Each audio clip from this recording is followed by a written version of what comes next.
ഒരു വീട്ടില് അപ്പനും മകനും നിരന്തരം വഴക്കാണ്. കാരണം രാവിലെ എഴുന്നേറ്റ ഉടനെ അപ്പൻ പിറുപിറുക്കാൻ തുടങ്ങും.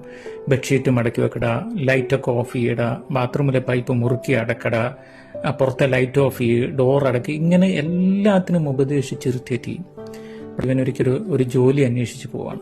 പോകുമ്പോൾ ഇവൻ മനസ്സിൽ ചിന്തിച്ചു, ജോലി കിട്ടിയ ഉടനെ വീട് വിട്ട് പൊക്കളയണം. എനിക്ക് ആ പിറുപിറുക്കുന്ന അപ്പന്റെയും അമ്മയുടെയും കൂടെ ഇനി ജീവിക്കേ വേണ്ടെന്ന് തീരുമാനിച്ചു ചെന്നു. ജോലിക്ക് ചെന്ന കമ്പനിയിൽ വരാന്തയിൽ എല്ലാവരും ഇന്റർവ്യൂവിനായി ക്യൂ നിൽക്കുമ്പോൾ ലൈറ്റ് ഓണായി കിടക്കുന്നത് കണ്ടു. അപ്പന്റെ പിറുപിറുത്തോർത്ത് ഇവൻ പെട്ടെന്ന് പോയി ആ ലൈറ്റ് ഓഫ് ചെയ്തു.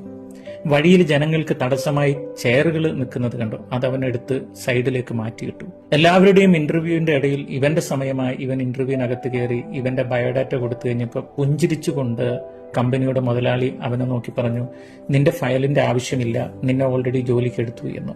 CCTVയിലൂടെ അവിടെ വന്നിരുന്ന ഓരോരുത്തരുടെയും ക്യാരക്ടർ ഞങ്ങൾ നോക്കുന്നുണ്ട്.